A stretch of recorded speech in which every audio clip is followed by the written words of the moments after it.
Greetings and welcome back, everyone, to episode 16 of Into the Nexus, the Heroes of the Storm podcast. I'm Garrett Weinzierl. I'm joined, as always, by Mr. Kyle Ferguson. Oh, is that my cue? That's your cue. I'm just so used to how you doing. Now I don't even know. Nobody knows how I'm doing. I could be doing awful. It's a complete mystery. Okay. I really want to be a jerk here and just be like, well, maybe I don't care how you're doing. Oh, wow. You ever think about that? Yeah. You're throwing down the gauntlet. No, I don't. I think you're a very nice person. I assume you're concerned about my general well-being all the time. But, life's a complicated thing. And, sometimes you can't always be there for everyone. That is true. I don't know where you were going with that. Anyways, yeah, I don't know. I felt, it's a two-man show now. And I just felt like, I don't know, old StarCast days, I remember you used to ask you how you were doing. You would just start blabbing at me about the woman that farted on the bus. Sure, I just need to dive into. Granted, I don't live in the city anymore, so there's a lot less farting on the bus happening in my daily life. That is true. You don't have your top of the show anecdotes anymore. No. Working from home kind of takes away a lot of anecdotes. It does. Although I must say, also working from home now, every time I go out, I notice a lot more ridiculous things. Sure. Well, that's I feel like it's amplified. Shocking. Yeah. I'm just like, who are these people? What's going on? Why'd you leave your house today? Why are you wearing shirts that still let your stomach extend past your belt? That's just weird and gross. Yeah, that's a good point. But our listeners might be asking themselves a question: where is Dills? Dills had to stop doing the show. I don't know how else to put it. There's no better way to put it. I mean, life's busy, and he made a choice that in his personal life at the moment, he doesn't have time for this additional show on top of every other show he's doing. Perfectly understandable. The man's busy. He does a lot of shows about Blizzard-specific games and shows about non-Blizzard-specific games and games that are actually played without computers. And you know what? Podcasting is it's time intensive. Yeah, it is. I feel like I should have more to say on that subject, but I feel like it would turn into a 20-minute story. Well, we're sad. We're sad to see Dills go. It's a real bummer. We're gonna miss you. If you got a free Thursday, Dills, please come on back. We'd love to have you on. But it's not like you can do the breakup speech because it wasn't mutual. He left us. I'm heartbroken. And I'm going through that really angry stage where I'm just all I'm thinking about is all the bad things that happen with Dills, which is a really short list, and forgetting all of the good times. That time he pushed the hair back out of my face and stared longingly into my eyes and told me it was going to be okay. I'm not thinking about that right now. Yeah, when you all were standing in the shower, and those are good times. I'm just going around telling everyone how he took my favorite T-shirt and I should have changed the damn lock. Those are the stories I'm going around with. Yeah. No. It's full bad breakup, everyone. It's nothing but drama. Nothing but. Yeah, exactly. You're totally not going to see Dills and myself on the Angry Chicken next Monday. That's relationship over. Totally not going to happen. We're sorry to see him go, but I totally understand. Life is busy. Yeah. You're right, chat room. This is getting creepy. So it's getting a little long-winded, so we'll just move right on. Indeed we will. So how's your Heroes of the Storm going this week, Kyle? It's going good. I'm still having those weird hiccups where I play characters that I used to have all the talents in, and then I play them like Sonya this week, and I go, oh, I don't even have access to the Slam build that is pretty much essential for her. But other than that, I've been playing Nova most of the week, and that is not my style. I'm not usually a stealthy, particularly I'm not a carry kind of guy. Gotcha. Okay. Particularly when there's no escape mechanism. There are people out there who are amazing with that image. Hold on a second. Because you were playing the crap out of Kerrigan for the last 2 weeks, and she doesn't have any escape mechanism whatsoever, unless you get lucky enough that an opponent is behind you in the direction that you want to escape. Right, or the creeps just happen to walk past you while you're fighting some underdude. It's true, but Zeratul, he's got a blink, so that's nice. In general, melee characters usually have a bit more hit points. Once you're seen as Nova, you're dead. And I am not... it's not my character well enough that I'm going to invest the time to get really good at the mirror image ability, which is just awesome. There's people who plant it in the bushes and then let it kind of walk itself out of the bush and then auto target from some other place. And you go, oh, well, clearly the one that's moving is the real one and the other one's fake. Yeah, it's funny. Ben, our buddy from A Move Radio, and I were playing a couple games today after work, and we went up against this team. You know, you go and you play some pickup games, and you always feel like you're on the team with the noobs. Oh dear. This was Yes. this was the first time where I truly felt like I was on the opposing end of this. The team we were up against, I don't know if they had ever played before.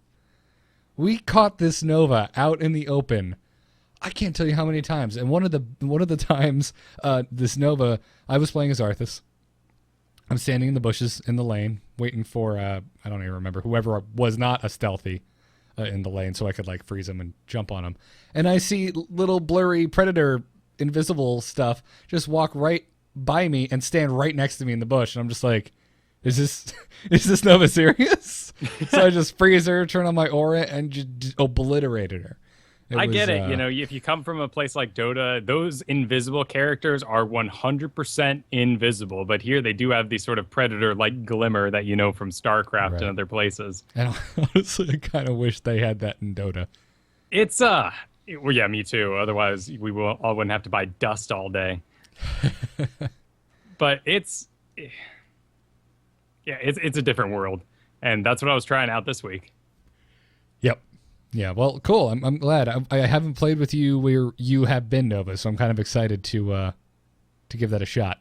Well, I put my best foot forward around you guys. You know, I want you guys to stay confident in me, looking good. Every once in a while, I pull out Abathur when I'm feeling crazy. I was about to say, because you play Abathur a lot when we play with you, and we're pretty vocal about not wanting you to play Abathur. It works out sometimes not so much. Basically, if I'm at like the height of my awareness, if we play in 2 PM, I'm pretty damn solid. After 7 at night, I'm getting sleepy, so and I should play something else. It's 5 o'clock for me. Well, that's perfect for me because it's when I get off work. But this week has been a lot of new players. Yeah.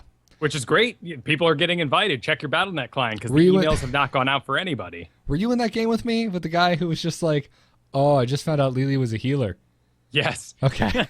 We're 5 minutes into the game and the guy goes, oh, Lily's a healer. And our Nova goes, getting ganked by Zeratul over and over again, 4 deaths in the first 3 minutes, goes, this is some Protoss bull. I'm going back to StarCraft. Yeah, except he just spams it over and over again. Ended up having to mute him, and oh man, people go back to StarCraft, which we went back to this week and had some fun in actually. Yeah, we were surprisingly unrusty, though we are, you know, after we got the same dudes back to back in our 2v2 though, and I'm not sure they were worthy opponents. Right, and then we start pushing up towards Silver League, and we're like, oh, that was work. I'm done. All right, well, let's get into this week's news and show off something new to the show. We have bumpers now. We're on, boys! Ha-ha! Let's liven up this place! Point me to the stage. Stay a while and listen. I love me some Deckard Cain. This week we got a new patch to the tech alpha of Heroes of the Storm. It came in on the 12th, which what is today anyway? So that was only 2 days ago. So this past Tuesday, that makes sense. I don't even know why I asked that. But some changes to the game, mostly minor tweaks, nothing like game breaking. But first up is the Garden of Terror, which now you can capture mercenary camps during night. And I didn't even realize that this like patch had come in. So I was playing Garden of Terror, and I was just like, oh, well, this is new. Had fun with that. So the mercenaries just used to completely disappear? Like yes. Dragon Shrine style? Yep. Huh. Yep. I didn't Nighttime notice. comes, and bam, they're gone. Time to just fight chlorofiends. Okay, because I thought they stuck around since there were a couple times where it would turn night and someone had already engaged them, and they wouldn't go away at that point. But maybe that would lead to... Well, the same thing I think happens in Dragon Shrine. I think if you tag them before the Dragon Knight is summoned, you can finish burning them down and capture them. Which makes sense. Like, you don't want those extra rules on top of things. Like, it's about to be night. Let's all grab the camp so that they don't go away. And then you're dealing with all these extra rules coming in, and people are just getting confused. I don't know. I don't think that was that bad. It's nowhere near as confusing as Dota's like pull a creep long enough, and then they kind of Yeah, respawn at the top of faster. every minute, you should pull the creeps away so that they respawn on top of each other and stack them, so the carry can come by later and kill them instead of you because you're not supposed to kill them. What? Exactly. Is this a game? Dear Am God, I- man, you're am- just you're Am I just like playing? yeah. Jeez. Wow, that was funny. That's exactly. I think saying, "Hey, the mercenaries disappear at the night cycle" is perfectly fine. I think you can wrap your head around that rule.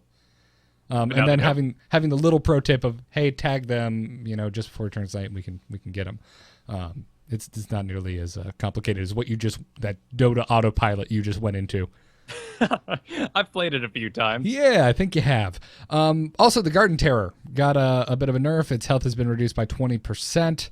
And the Spore Queen's Curse, which is the Q ability, the travel time, it got a buff. It's been reduced to half a second. It was originally a full second. And the explosion delay has been reduced from 1.5 seconds to just 1 second. This feels good. I It's know. a lot better. Me too, agreed. I felt like I was always messing with this unless like 3 opponents were grouped up in the same area and they were bumping into each other to get out of the circle. Of course, the Garden Terror is what you are collecting the seeds for, and then you go back to your base, turn them in, and then that character becomes the giant plant beast and stomps down the lane. So originally, you threw out the seed, and in the area it would explode, you turn people into potted plants. They can only auto-attack. Their auto-attack is crap. Yep. They have No very abilities. low movement speed, no ability access. So it was a very powerful ability in team fights. And the problem was people were going, what do I do with this Garden Terror? Do I join in the team fight? Do I just go and destroy buildings? And now it seems like you're supposed to push with the group. This is an actual active ability, and you're going to get it off on someone. Yeah. Yeah. I like it a lot better like this. I think it's in a good place. Vala got some changes also this week. Her strafe ability, the damage has been reduced from 10 plus 10 per level to 10 plus 9 per level. So minor, but it's going to be noticeable. It also now deals damage more evenly among targets within its search radius. And the Vengeance talent has been changed. Strafe now fires additional penetrating bolts in a line which deal 10 damage plus 4.5 per level every 0.25 seconds. So not every shot is penetrating. You'll just get additional shots that penetrate every quarter second. Okay, so you understand what's going on there as a Vala player. Yes. I'm trying to say, this might even be better because this is additional shots on top of your regular shots. I'm Right, not but sure. it's no longer every shot gains this penetration. That's a good point. I think this might be worse. I think this is worse. I'm not sure. I guess it evens out, hopefully. There was clearly a problem with it. Yeah. Vala doesn't really seem like a problem at the moment. I mean, certainly, if Really? there's some 'Cause- nice stuns going on. Man, if you get... Well, at the same time, too, yeah, playing as Vala, like, all you have to do is stun her during strafe, and their head will just explode with anger. Right, but if you happen to be on a team that has some area stuns, strafe just destroys everything. Yeah. Yeah, it's scary stuff. There's a That's very interesting. sad bug fix here. Yeah, fixed an issue in which returning fireballs from Diablo's Firestorm talent could simultaneously impact the same target and cause excessive damage. Excessive? It was the best damage ever. So when you said this was a very sad bug fix, you meant it was sad for you personally. Exactly. When I even talked about this a week ago or so, when you were playing Diablo and you could mount up and kind of have the fireballs return to you in a big line after they came out and then came back. Now they just don't do as much damage when they all get piled on top of each other and slam into someone. Or excessive damage. Yeah. And also in the shop, the Frostworm Arthas skin and Big Top Gazlo skins have been added. Frostworm Arthas looks totally awesome, except for his suggestive belt. I'm not sure I like it that much. And Big Top Gazlo is just a big bucket of nope for me. It's horrifying. It's the new meta, man. People are afraid of clowns. It's so scary. I don't like it. It's haunting my dreams. I don't Oh, like his it at belt. all. Oh, yeah. Okay, never mind. Like, I was okay with the 2 horns. You could kind of like stir up those and like ride your pants. But he does have a protrusion right in the middle. And Yeah. that's a bit awkward. That's Yep. a bit Elizabethan. I don't know what's going on with Blizzard and boner-like belts because we're getting a lot of them in WoW as well. and now they're creeping into Heroes of the Storm. I don't know what's going on. I don't really know what you can do to jazz up a belt instead of like add some fanny packs to it. So maybe they thought spikes, and then the only place you could really actually have a spike would be in front. Otherwise, you sit down, you stab the chair. On your sides, you're stabbing your arms. The front is really the only place you could, but... Even then, I hope you don't have to swing your sword directly in front of you. Right, and you know those people who think they're real cool by having like a thumb in their belt all the time and their pants like halfway down? Or any woman posing in a magazine ever. Like, can you imagine instead just grabbing a big old stirrup right in the front? It's just wrong. Okay. Yeah. Yeah. I agree, but the cape is badass. The cape is so cool, and I like the shoulders, and yeah. Frostborn Arthas is a pretty dope skin. I think, though, as classic Arthas fans, you can't mess with the sword. What are you doing? Like... I don't care how much, we can complain about helmet off for $8. We can complain about this skin not looking good enough for, whatever cost. But man, don't change Frostmourne. It's classic. Kyle, for the podcast listeners, is pointing to his actual Frostmourne behind his keyboard. They're going to like knock on my door, sir. We need to update your Frostmourne. Just make it all bony. Get out. Yeah. So some minor changes. I'm pretty stoked for most of them as a Vala player, but whatever. I mean, Strafe was really freaking strong. Yeah. So, I mean, I've never picked the other heroic ability for Vala. So, Gamescom. It's surprising at this point. I think is the best thing you can say about it. You can get some really good tower damage if you kind of run up and like line yourself along with the line, and you're slamming the tower, the gate, and the other tower. And every once in a while, you'll be fighting someone like a Nova or another Vala who needs that interrupt to stop their ultimate. And in those cases, can be good. No one expects it because it's not as popular. Yeah. Gamescom's going on. Still going on, I believe, right? Oh, yes, it is. And I sat through that whole thing this morning. Well, that wasn't a Gamescom. That was in L.A. Oh, well, then... You're talking about the World of Warcraft cinematic premiere? They were just doing it at the same time. Yes, they were doing it at the same time. In a theater, was it? In a theater in L.A. They rented out a theater in L.A. Yeah. That's pretty dope. Yeah, that shit happens in L.A. all the time. Well, but I'm pretty sure this is the first time Blizzard's done it for a cinematic. But yeah, the second half of it was really cool. Were you just gonna move right on and just? Well, that's the World of Warcraft thing. We're not really here to talk about that. At Gamescom, we got a new Heroes of the Storm trailer. Which also says it does say sign up for the beta at heroesofthestorm.com sometime in the trailer. So this makes put on your conspiracy hat, Kyle, because hopefully beta is just around the corner. It seems like it. I mean, we're sitting here. They gave us a look at Anubarak, Chen, Asmodan, all playable at Gamescom. Other than like a Kael'thas and a Sylvanas, that's basically every model we've seen. Yes. Yes, it is. Which just like, why are they?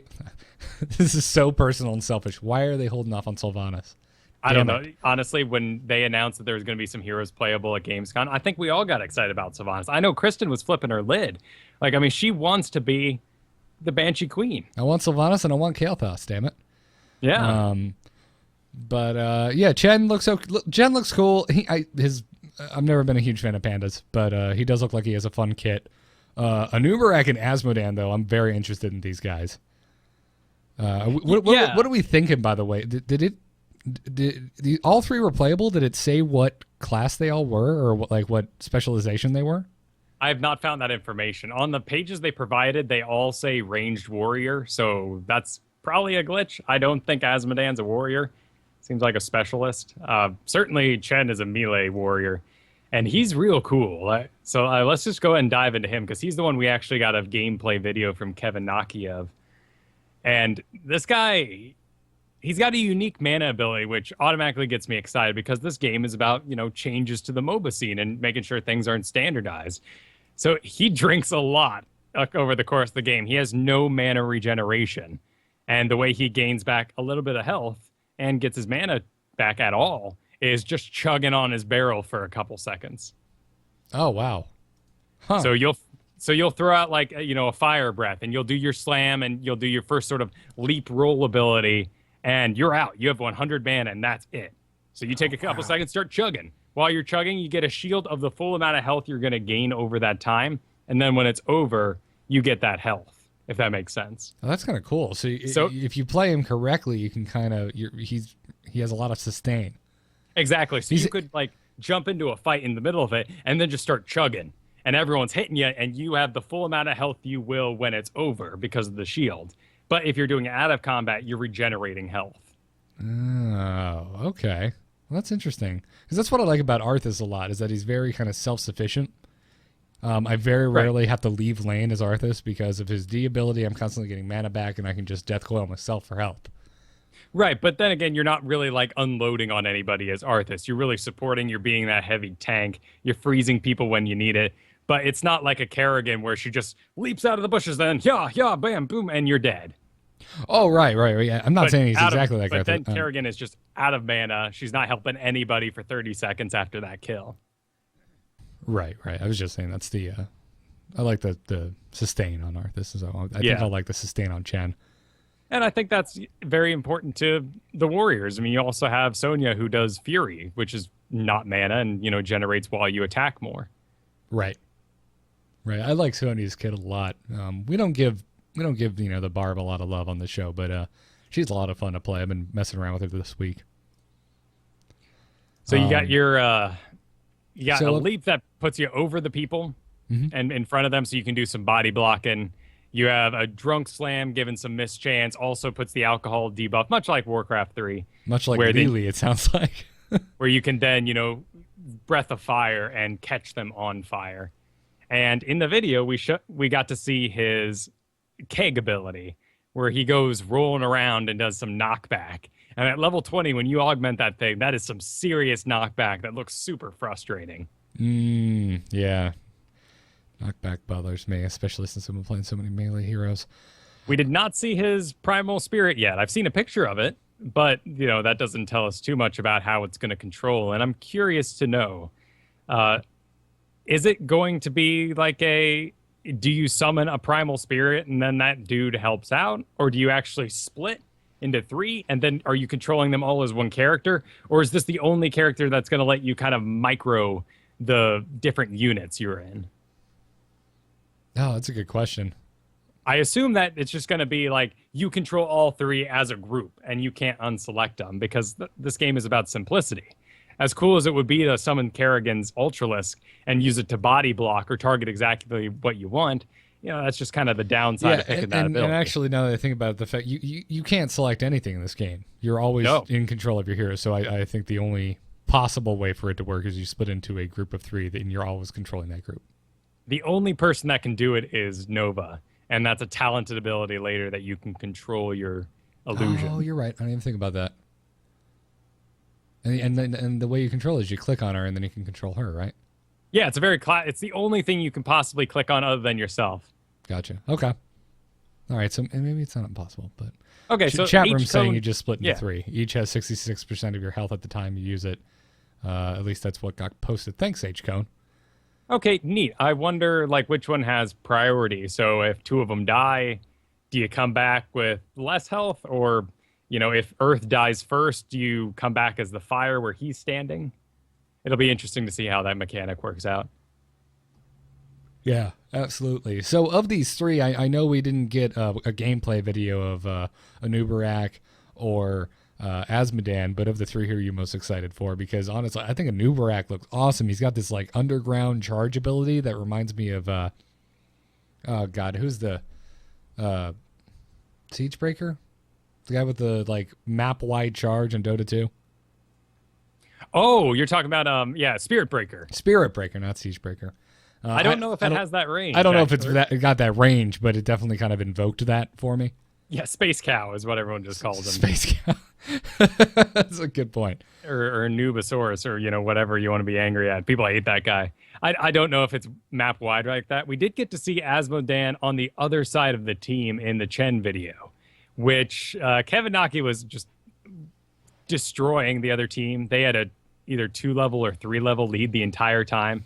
And think of your favorite support. Now think of them 2 levels behind. You don't look like a badass at all. It was not a good representation of what Asmodan's bringing to the table. What Asmodan is bringing to the table is pretty interesting, though. He has a much like, He's bringing nipple rings, Kyle. well, of exquisite pain, of course. They're green items. He's gonna get them changed out. But his trait is much like Abathur's, where Abathur, just kind of standing around summons a locust every 20 seconds or so. Asmodan every couple seconds summons a demon by him, and it looks like the sort of Tyrannosaurus with bigger arms and a club that you have in Diablo. And then one of your abilities is summon an armored, more powerful demon. Looks along the lines of Zagara, though I think it might just kind of attack the first thing it goes for. It doesn't seem to disappear when it kills whatever the first thing it hits is. Oh, gotcha. But again, not a good representation of what Asmodan's bringing, because this guy just gets destroyed. But he's got Bribe, he's got a healing ward, looks like a support. Demonic Invasion we didn't get to see. Looks like you summon a bunch of grunts to then deal damage in an area. Looks like it might be like a slam, like they all pop up. Or it could be a March of the Murlocs ability. And then there's other one, the one we saw in the video that was doing absolutely nothing against heroes 3 levels higher than him, was Pool of Destruction. And this is the big red portal, arrogant Nephilim, boom, boom, dun, dun, dun, as it grows and gets bigger. What was that again, Kyle? Can you do that one more time, or is that a one-time thing only? Oh, excuse me, I need to really get back in there, just like arrogant Nephilim. Oh God, that was creepy. You dug deep for that. Oh, thank you. But I'm excited for that guy. Pushers, they're just real cool. Summoning armies, gotta love it. But anyway, back to Nubarak. This guy just gives me prepubescent nerd chills, man. Bringing you back, man. Bringing you back to Warcraft 3. Dude, you're playing Warcraft 3 Frozen Throne. Arthas, he's getting lower and lower level the whole time you go. He's like level 2 while you're trying to make your way through those ice caves with all the faceless dudes around. And who shows up like, my might cannot be matched? He's such a badass. And he's already level 8, and he's level 10 by the time you get to fight Nillidan. Like, oh, Anubarak. Looking forward to it. Yeah, he's looking fun. I love his in-game model, too. Yeah, I hope pretty dope. I haven't heard his voice yet. I don't know, because I know in Nax, right? Anubarak was in there. That's his voice was different. Anubarak, I believe, was at the bottom of TOC, wasn't he? Did he have the right voice? I don't know. Okay. Well, I know Arthas changed over time. You can't make everything the same. But yeah, it's like a listening to Abomination from Warcraft 3 in World of Warcraft saying what we do, and you just go ooh and clap your little hands together.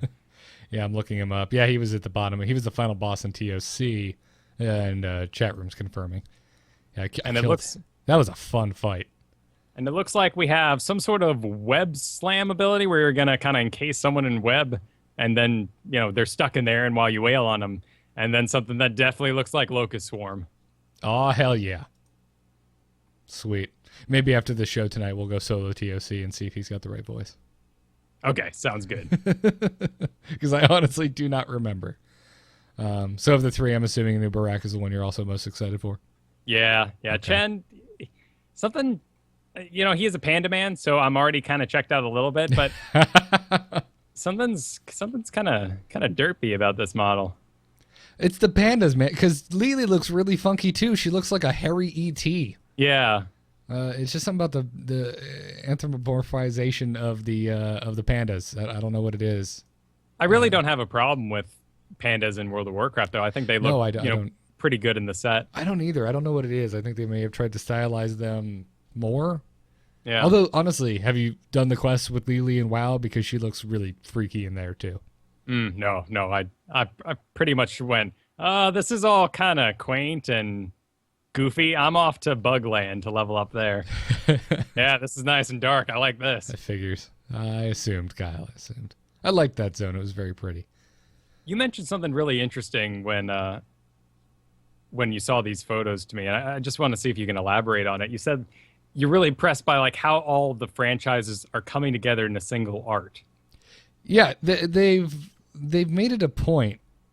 If you look at the models, the character models in game, in Heroes of the Storm, and if you're looking at different heroes from different franchises, Because I mean, think about it.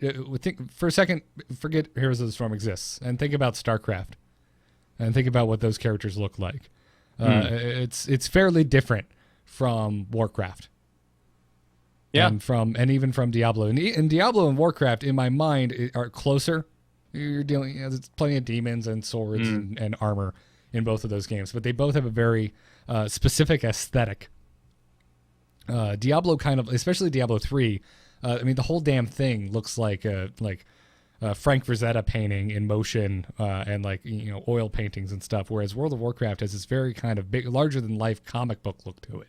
Yeah, that's a good point. And then you have StarCraft, which is like this kind of weird mix between the two. And while it is still heavily stylized, it's probably the most realistic of the three, which is strange to say because it's StarCraft and there's nothing realistic about the plot. Right, but aliens use technology. They have spaceships or space bugs, but there's a bit of real world in there. Right. Exactly. It's more grounded than probably any of the other Blizzard franchises, in my opinion. So then you go into Heroes of the Storm and you're looking at Nova, and then you go look at, who's the most recent guy that just got added? The shaman dude. My brain. Rhaegar. Oh, Rhaegar? You look at Rhaegar, you look at Nova, you look at Diablo. And it's cohesive. They've decided on a way to kind of render and paint and texture these guys where they all make sense. They all look like they belong in the exact same locations. And it's funny now seeing the updated models too, because you look at the original models and they were definitely going for a much more simplified look. Yeah. And the newer models are definitely more detailed. And these three, Anubarak and Asmodan and Chen, they match. They're clearly the more detailed versions and not the more cartoony style, which is what the old models look like. And you can still kind of see, because like Malfurion is still clearly an older model. Yeah, same with Raynor. He's still looking a little weird in there. Yeah. Tychus, they updated his creepy face in his infested version, and it's real unnerving. Oh, did they? I didn't notice. But they just kind of snuck it in there. But yeah, thank you for giving me the floor for that. I know it was like an offhand comment off stream, but well, it was really interesting. Yeah, no, I love it. I think they did a great job with it because these are three very different worlds, and they've done a good job of making them all meld together very nicely. Honestly, if there's one thing that I feel like is keeping this game from going into beta, or at least one of the signs that it's not ready for beta, is we still don't have mouths moving when they speak. Nova, she's still glowing in the eyes, which was kind of a sign that, models are going to be updated. But Nova, I think, got an updated model already. Did she? Okay, so she's just going to be glowing in the eyes anyway. She is hopped up on ghost juice. Yeah, like Vala has glowing eyes, but she got an updated model. That's just because demon hunters have glowing eyes. Yeah, real emo hair, but it looks nice. Gazlo got his updated model. He no longer has glowing eyes. He used to. Man, I can't wait till Gazlo is something other than a goblin. Like when they put the Diablo version of Gazlo in the game, I am all about those turrets. I'm all about his stuns, picking up mercs. I just don't want to be like a time is money friend goblin. Well, I love goblins, man. You played a gnome in WoW and you don't like goblins? Gnomes are what's wrong? They're like cooler gnomes mixed with gremlins that are from New York. They're like the best thing ever. They're just so dirty. Oh, I love goblins. They're great. I don't play one in WoW, but I like. Not like Worgens made a lot of sense adding to that universe anyway. Goblins were clearly the what race haven't we included yet in the that's everywhere. Oh well, maybe we should add goblins to someone. I guess so. Horde needed a mini race. They needed it. Fair enough. Yeah.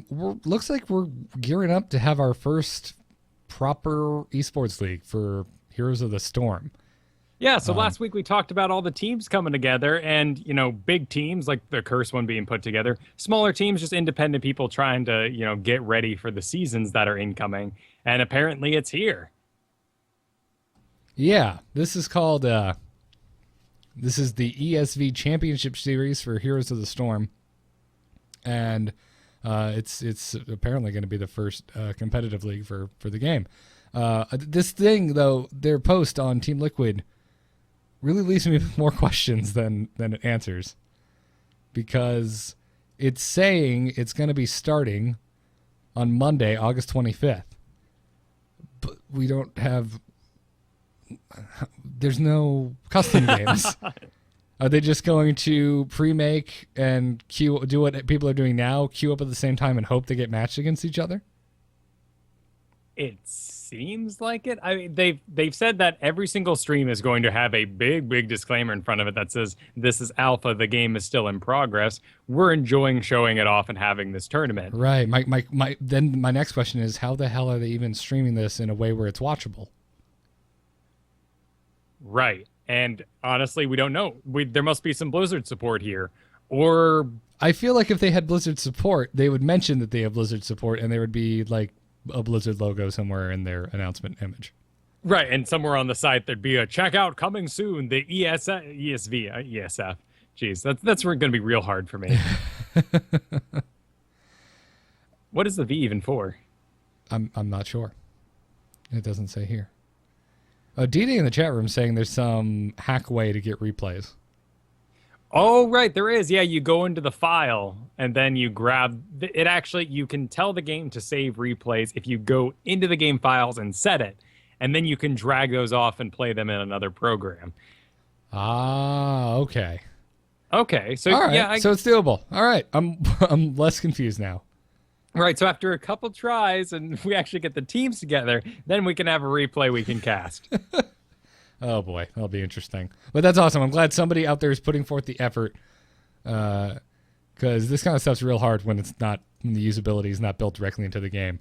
Not saying that from trying to do a Hearthstone tournament or anything. I have no experience. No, not at all. Nor has every Hearthstone tournament afterwards mentioned that it's difficult. It's such a pain in the ass, dude. It's ridiculous. It should not be this hard to cast a freaking game. But yeah, well, that's awesome then. I feel like D-Day already told me about this and I forgot about it. Well, I know he's been trying to get his team together to do it. Yeah. I know they're only picking 8 teams, and currently they have Tempest, Wildfire, Glorious Gaming, Team Descent, Team Snowflake, and Symbiont Gaming. Oh, I guess Curse isn't a part of this. Oh, it's not. Interesting. So they're just getting ready in general. They weren't even throwing themselves together quickly for this. Right, neither was the My Insanity team. They're not in here either. So, okay. Cool. It's like everyone knows something we don't. Yeah, it's interesting. But I'm excited to see we have LZ we have the Gamers team in BlizzCon Invitational coming. So I'm Yeah. sure that's what the big teams are getting That's the ready thing for. I'm interested in. I'll be watching this. I'm stoked that LZ Gamers team is in here, so I'll be wanting to watch that because Tim and Idra are both on that team. Yeah. And then looks like Liquid Cheth's going to be competing as well. Oh, cool. What team is he on? Oh, nope. He's just watching. Looking forward to watching it. Oh, okay, gotcha. But he was streaming today. In fact, I think he's still streaming right now. Sweet. Don't change that dial. Don't tell them that. Our precious few viewers.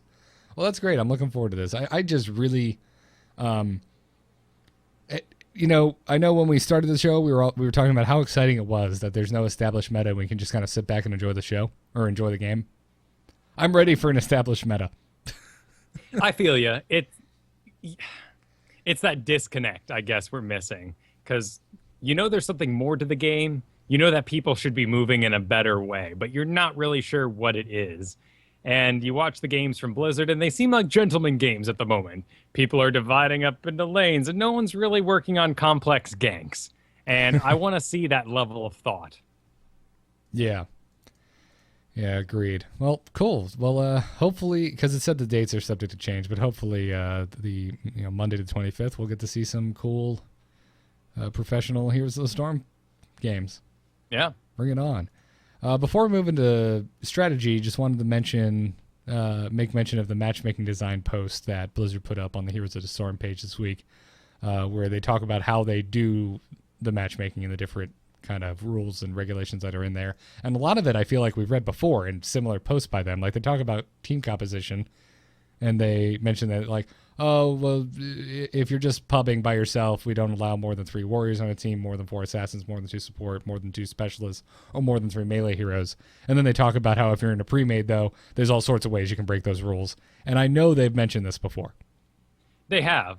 And this doesn't seem like an update either, which is odd because I feel like we're all finding teams that get a little schooled by a real classic comp.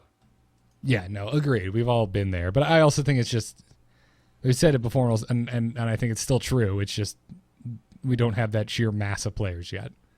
Right, and this is a blog post, and this isn't an update, and that's where we got the previous information was just, one of the listed things in a long list of changes in a previous balance patch. I still think you need to require, one warrior. It just helps out so much. You need someone to soak. Yeah, and then you need only one specialist. Unless you want to put like a little caveat in there for Sergeant Hammer. The rest of them kind of overlap a little bit. And nobody wants to be on that sweet Abathur Murky team. Right. The most interesting thing in this blog post, though, is the things that aren't actually in the game, nor do we have any idea when they're coming, but they're talking about possible future improvements. And they said that they're currently exploring ways to assess individual player performance with finer granularity than win versus loss and adjust your skill rating accordingly. That's one of the 3 ways they mentioned here. So I'm all for that.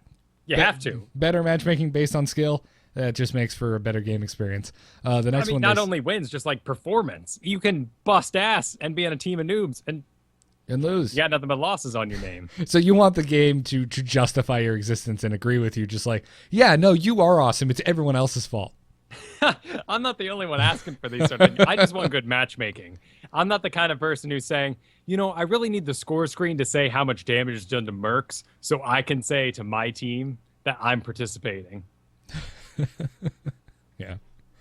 They also said that they're thinking about how they'd like to find matches for players who frequently abandon in-progress games and are considering matching so-called leavers with others who exhibit similar behavior, which is a really nice way of saying we're bringing in the Nether Zone from Dota 2.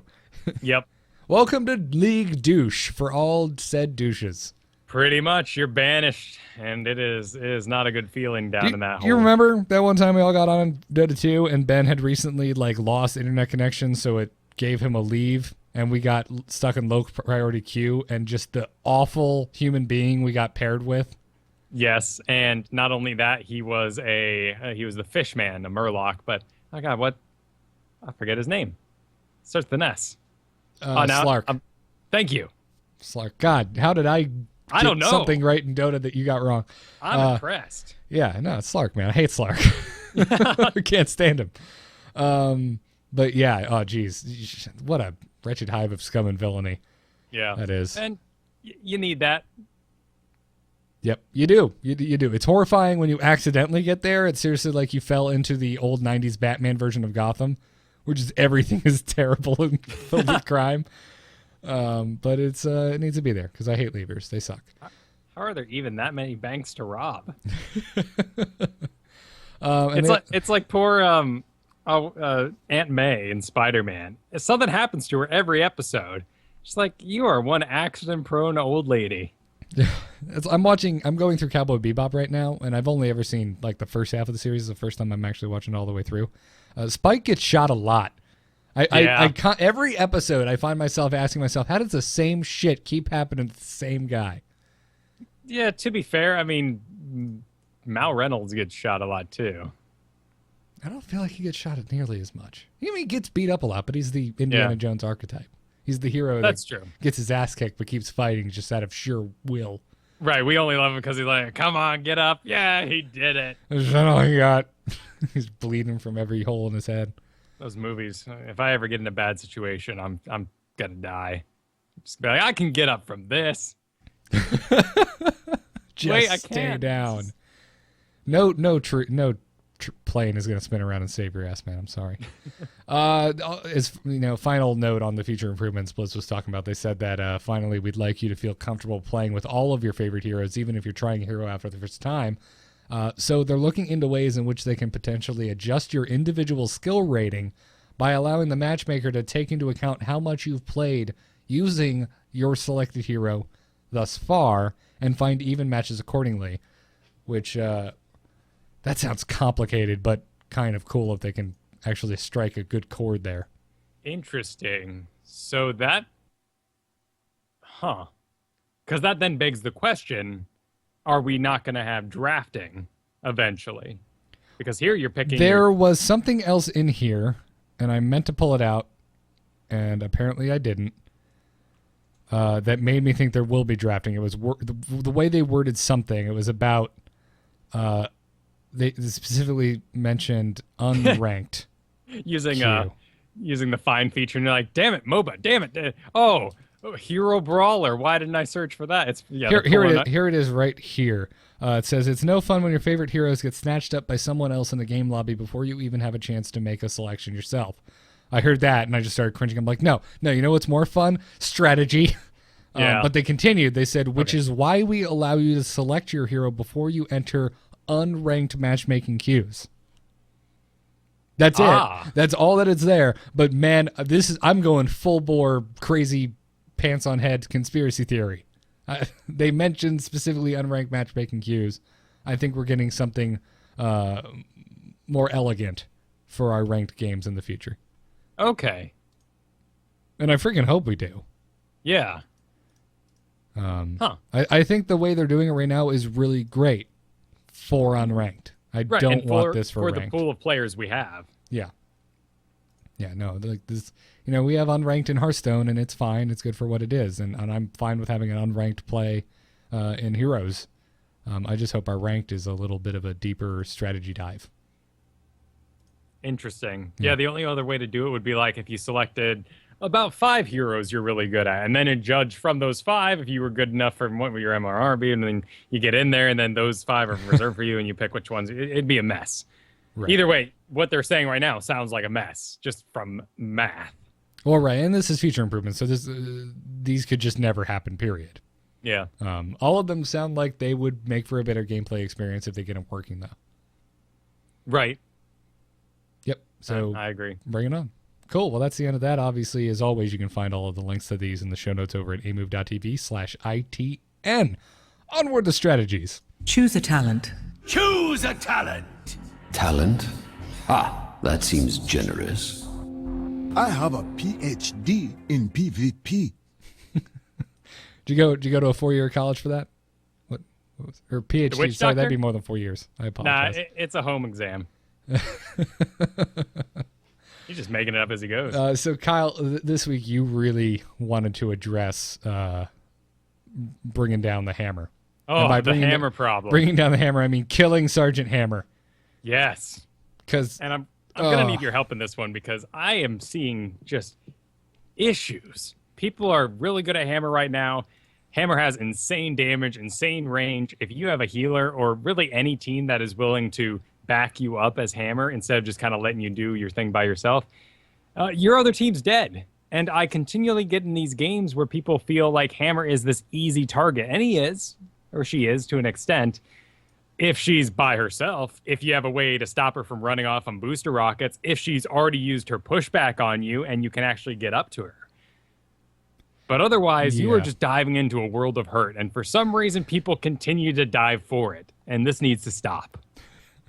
Well, I hope you brought some general tips for people because I feel like with all the Arthas I've been playing that I have slightly less of a hard time with hammer. Because if you can coordinate with your team, you've got an Arthas on your team. You can kind of all dive at the same time, and Arthas can use Howling Blast to freeze hammer in place. Right. So a skilled hammer is going to be, or should be, slightly fearful of an Arthas. Well, it's something people are talking about a lot right now. I don't really know if it's an issue Blizzard can address or if they want to, but there is a death ball mechanic, and it's extremely strong in the game right now. The towers, they're not so strong that if everyone just dives for them, even in the lower levels, that you can't take them down. Yeah. The other thing I would say is that obviously this isn't helpful for the entire game, but hammer has a really weak early game. Yeah, like super weak. It's really around level 16 where hammer becomes this unstoppable ball of death. And that's because of the graduating range talent. There's a lot of options, but that by far is the one that I am the most horrified of, and that's while in siege mode, your basic attack range increases by 1 every 3 seconds, up to a maximum of an additional 5 range. Which doesn't sound so bad, because if you're going to put yourself in siege mode, you should get some benefits for being there, particularly if you're already level 16. You've been investing in it. Yeah. You probably got the early on talent where you got the maelstrom shells for the more range. But that doesn't matter because of hover siege mode, when you can actually siege up and slowly move. Yeah, exactly. And while it is, it's still pretty fast. It's half of your regular movement speed. But that's fast for the insane range that Hammer has. It's fast enough. The creeps don't move about that fast, so she's staying with the group really well. And if you are trying to push back against this incoming onslaught, there's nothing you can really do to get back in there. Yeah. And then you've got Napalm Strike, which just has an absurd range all by itself. Blunt Force Gun, which is just the line straight across. It is just painful.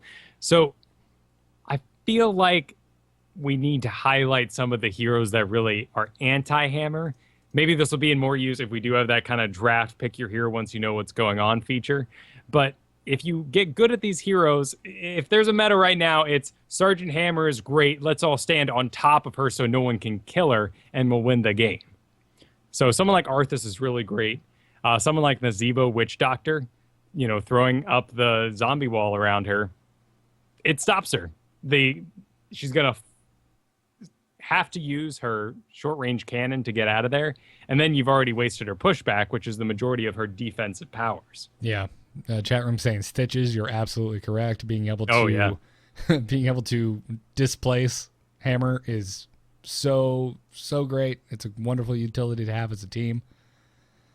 Yeah, I mean, I don't know. I mean, if I could lump up anti-hammer strategy into just one phrase, play super conservatively. Yeah, just don't dive for it. And that's a problem in all games. It's a mentality issue.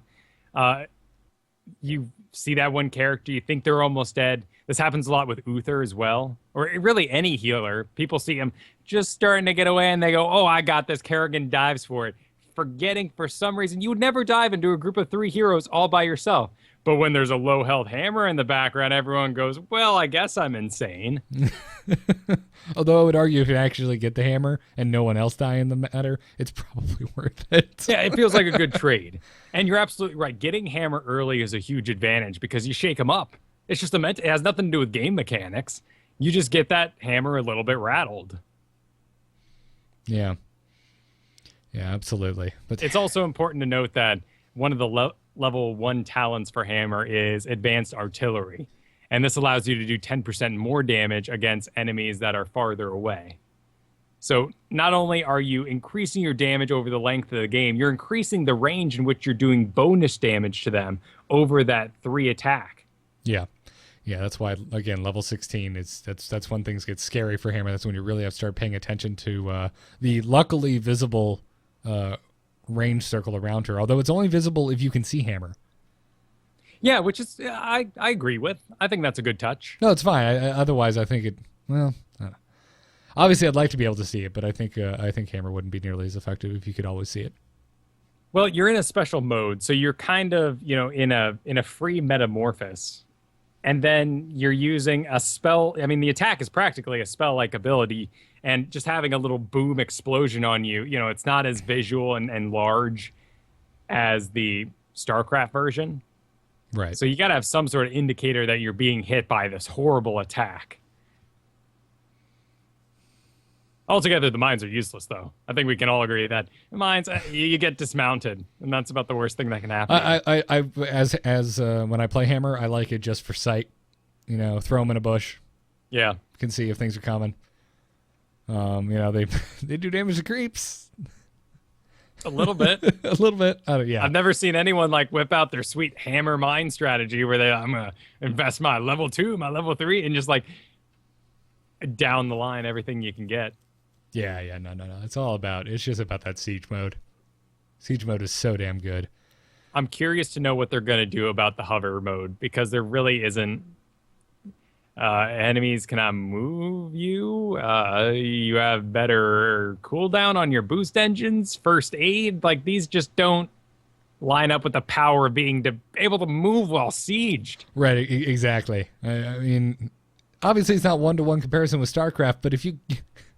what if this is an option in StarCraft? You would take it every goddamn time. If tanks could slowly hover across the map, Terran would never lose. Right, exactly. Problem solved. The only thing that would make it worse is if you strapped a turret to the back of them so you could defend against mutalisks. Oh, dear. Oh, tower defenses. I've seen that before. I know. I forget what one that is, but I remember that too. It's Marine Wars? Bunker Wars. I don't know. You're the arcade fan. I don't custom map man. I don't play in there a lot. But yeah, hover mode and level 16 talent graduating range. That's what you got to work out for. Yep. So again, Arthas, probably actually, I think I agree with you. He's one of your best bets to really get in there, get her frozen, and get everyone around. You can do Malfurion, but that boost is just so fast. And don't think you can counter with Nova. D-Day, our buddy in the chat room, says that Tyrael and Barb are hard counters to Hammer. I can't talk tonight. That's okay. It's not an audio show or anything. No, it's not. It's no issue whatsoever. I'm curious. So, are you saying Barbarian because of the leap ability? I'm assuming leap plus chain, so you can close the gap, and Tyrael can just straight up port. Yeah, because I don't want to be waiting around to level 20 when you have your leap with the little crater in order to hold on to her. That's exactly. Barbarian definitely sounds like a bit more work. Tyrael's just a badass right now. Yeah, I said I was gonna learn him this week, and I didn't, and I need to. I need to get in there and learn him. He looks very fun, and I hate playing against him. That's when I decide I need to learn something, Kyle, is when I hate playing against the character. Except for Murky. I'm just like, no, I just hate Murky. I hate playing him. I hate playing against him. I hate Murky. Oh, Murky's gotten real frustrating. The amount of points people can put into that poison poop is just, it's like half your health right now. It really hurts. Poison I don't know. poop? Yeah, where he does his little, splat out his butt. Like poison thing. Yeah. I'm sure that's not the official name. They wouldn't. No. This is the StarCraft team naming these. I mean, remember when they would just change things around? We're changing the Kydarian thrusters to Kydarian boosters. And you're like, well, why? I guess, whatever. Oh, yeah. Have fun, y'all. Judgment is the other reason that Tyrael's awesome. His one heroic ability, which charges the target and deals a butt ton of damage. Oh, it just has such a great sound to it. Yep. It's Slime is the Murky ability. Yep. Yeah. No, Judgment. If you're Tyrael and you're going up against a Hammer, go for the Judgment talent. Yeah. Stun the crap out of her and just rip her apart. I've never seen anyone do well with the other talent, the Sanctification. No, neither have I. While channeling, Tyrael makes all nearby ally heroes invulnerable and unstoppable. Except for you. So you're just kind of standing there in the middle with your sword in the ground, real badass looking. But yeah, I don't know. I'm sure there's got to be some use for it. I'm not big on Tyrael, so I can't answer that. And I've never seen it used. I have never once played against a Tyrael that's used this thing. I have, but I certainly didn't lose to it. Well, why don't you just slap it down a little harder there, Kyle? I can't think of a reason why you should take this. Yeah. So before I move away, you wanted to just make a quick PSA about crits? Yeah, so you'll be watching a stream, any video, or just playing the game, and you'll see a crit come up over someone's head. And, like, the damage being dealt to them and crit over their head. And this is not, like, a passive percent across all heroes. This is to notify you that an ability you picked has done bonus damage. Okay. So, like, Tassadar has an ability where he throws out a Psystorm. While units are affected by the Psystorm, he does bonus attack damage. So for that duration of while they're, standing in the storm, it'll say crit, crit, crit over their head as you're unleashing your little blast. Okay. There's a Vala talent I take. Manticore? The one where every third basic attack does more damage? Right. A lot of assassins have this, the focused attack, level 4. And every 10 seconds, your next basic attack deals 50% damage. And some heroes also have, like, if you target the same hero for a certain number of seconds, you then are doing a more damage after so many basic attacks. Yep. Yeah, it's the same thing. So it's not actually randomized, which is everyone's concern. It's just a visual indicator that you're getting bang for your talent buck. Well, and that'd be awful. Can you imagine? Just if it was like Day World one- of Warcraft, and it's just like every now and then you got every attack is a roll of a dice. and you got like the whole team won because they were lucky today. Exactly. Yeah. No, this is one thing gamers don't like. It's RNG. Yeah. It's not a thing we like. Which, to that point, you can really kind of pick out which heroes are going to be the auto attackers. So block is great, but you don't have to pick it for everything. There's no reason to pick block in a whole team of like going against maybe even someone like a Nova. You might not want block depending on how they're playing.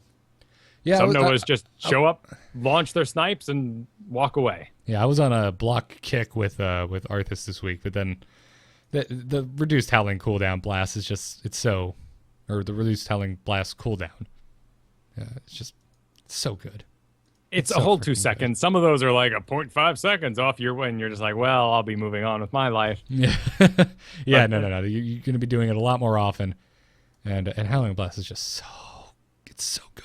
It's so good, people. Oh my god! If you're learning Arthas, that's what you need to get good at, is landing that howling blast. And while we're on PSAs, let's just go ahead and throw out there too that extra abilities like in Venom, and this is a shot that deals poison damage to an enemy, don't cost any mana. Oh, So if you find yourself out of mana in a lot of fights and guys are just happening to just eke by and get away, you can take abilities like that and use them last. Also, this goes for the blood for blood talent. yeah. Ooh, I love blood for blood. Right, and it costs no mana. I know. Like, it's just the 60-second cooldown. You just throw it up there. You're good to go. Heal yourself and watch them die. It's wonderful. So, cool. Well, thanks for the PSA, Kyle. Let's round out the episode with some emails. Darkness stopped calling. Hold on. Darkness just texted me. Okay, tell them I'm not here. I cannot believe those are actual in-game sound clips.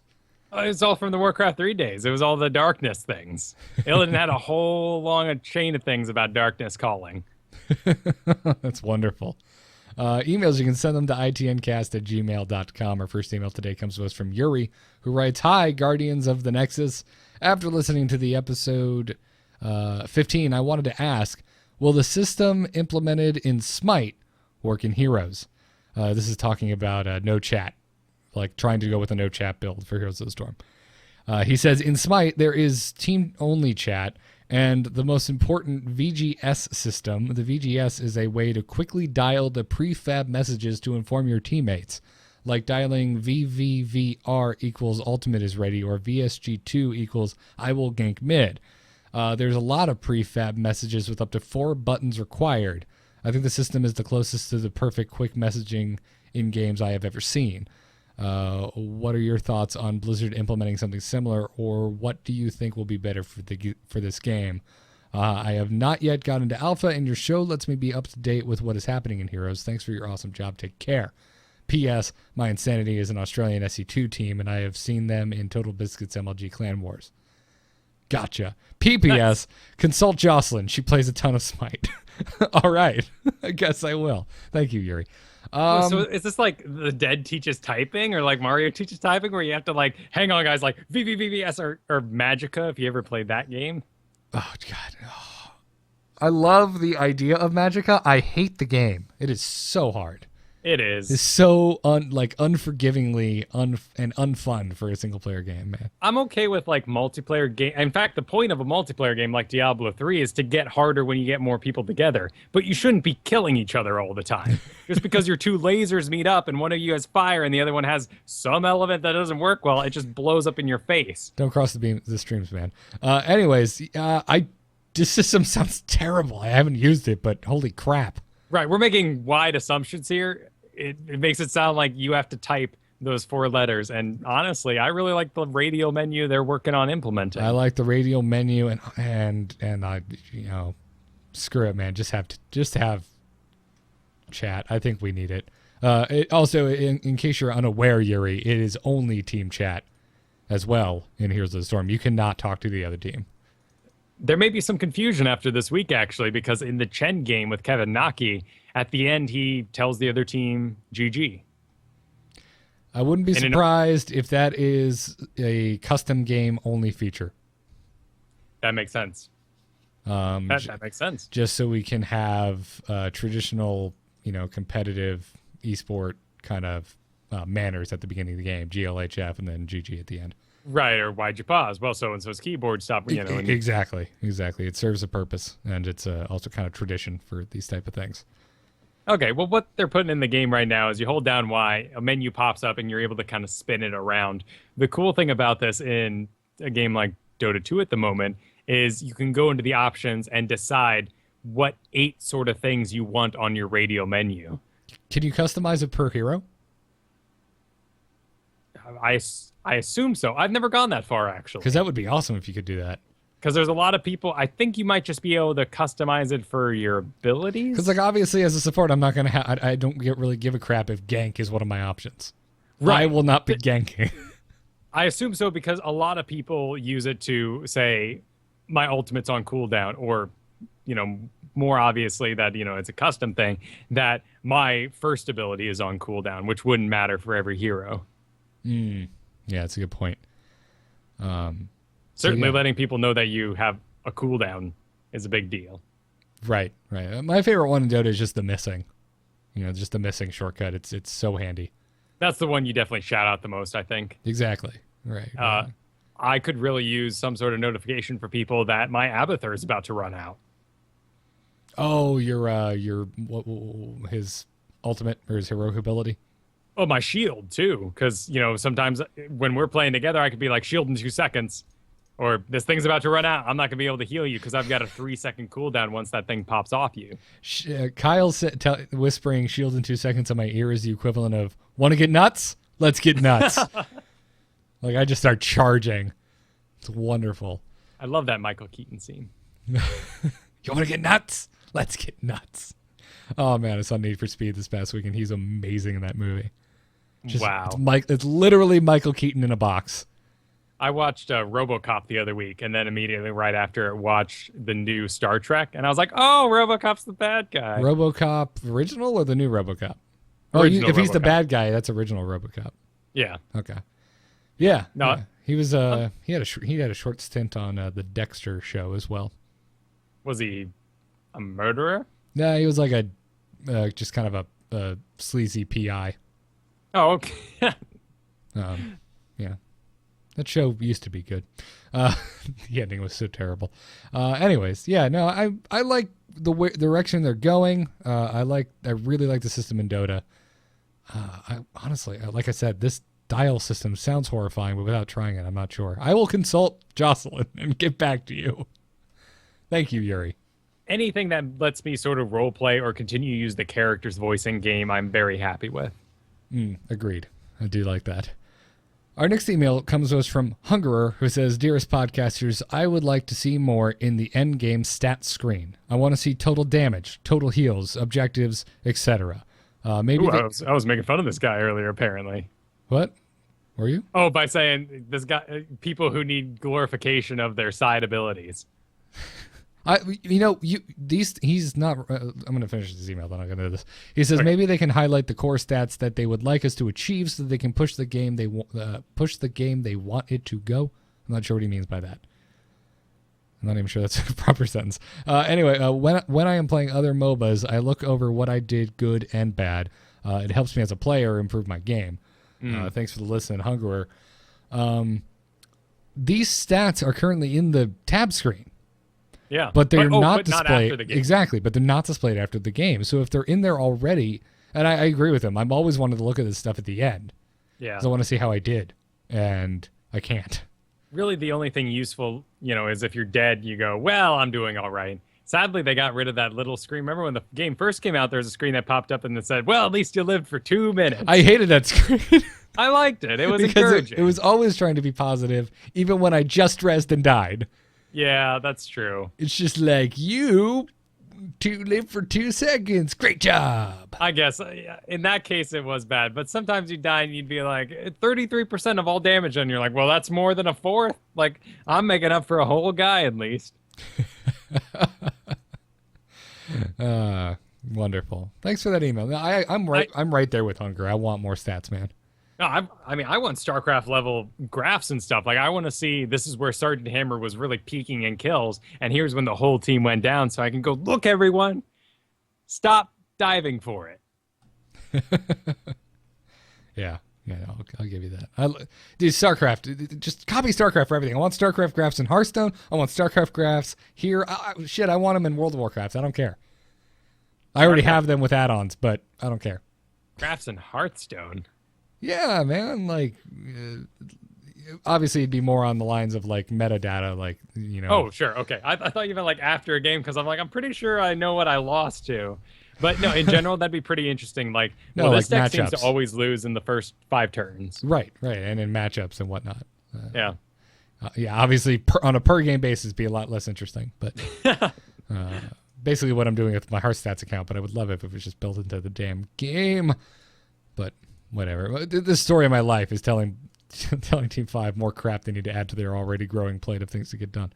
I really like to, it's in-game, again, we want to see it after game, but if you do have someone of the same hero on the other side, I'm playing Nova, there's a Nova on the other side, you can see what talents are picked across the board. This could be extremely useful just from like a team captain's perspective down the road for someone to just be like, Tab, okay, so-and-so took this ability, we need to watch out for X. Okay. Gotcha. Yeah, that is a handy feature. But yeah, more stuff at the end of the screen. Bring it on. I'm right there with you, Hungerer. Thanks for the email. And that'll do it for this week's episode. It's roomy in here. It's weird. Feels like StarCast. Roomy? Yeah, well, that's person. It's funky. Yeah, I know. I miss Dills, but hopefully he'll visit. You know, swing on by once in a while. Yeah. Bake a fresh pie for him. I'm sure we'll have him back at some point. As always, if you have not left us reviews in the iTunes store, we would really appreciate it. If you did, leaving a review for Into the Nexus on iTunes is one of the easiest ways to help the show out in a big way. So go check it out, because we have no new reviews this week. So if you're enjoying the show and you consume it through an iTunes player, leave us a review. As always, Into the Nexus is a production of amove.tv. Bookmark that site for all of the other shows that Kyle and I do, like A-Move Radio and The Angered Chicken. Our email is itncast@gmail.com. You can check out the forums over at forum.amove.tv. We record Into the Nexus live right here every Thursday night at 9 p.m. Eastern on twitch.tv/AMoveTV. Though we may change the time now that Dills is gone. We're not sure. We'll figure it out. We'll keep you posted. Check out the mobile stream over at mobile.alphageekradio.com and follow us on Twitter at ITNcast. I can be found at Garrett Art and Kyle can be found at Kyle Ferguson. Check out the wonderful musician Brian Griffith, who also who made our intro music. Makes pretty much all of the intro music for anything I do, but he's a badass. His website is briangriffithmusic.com, and you should go look at it. And as well as my graphic design portfolio, because that's how I pay the bills. Check it out, nomoonart.com. It's my portfolio, and there's a contact form there if you want to contract me for some freelance. It's cool. Check it out. That's a damn good burger. Kyle, where can people find you? Do I have to do it in the same voice? Yes! Well, you should check out my website. English! Do you speak it? Jokes all through Avengers the other night. What? What was that? Anyway, KyleFerguson.com. I now own it, and I do voiceovers. So if you think my voice is right for your project, you should check out KyleFerguson.com. You almost sounded like a commercial, except you should have said the website like 4 more times. Did I lose you? Can you not hear me? That's strange. You really can't hear me. Well, that's interesting. Still getting levels everywhere else, though, so I'm going to end the show anyway. Don't forget to check out our sponsors, DoghouseSystems.com. The code to use is ITN, and it'll get you double memory on your next Doghouse Systems gaming rig. As well as TweakedAudio.com. The code to use is ITN as well. That'll get you 30% off and free shipping off of your entire order of noise-reducing earbuds from TweakedAudio.com. We thank them for their support. We thank you for tuning in, and we will see you all next week for episode 17 of Into the Nexus. Until then, good luck and have fun.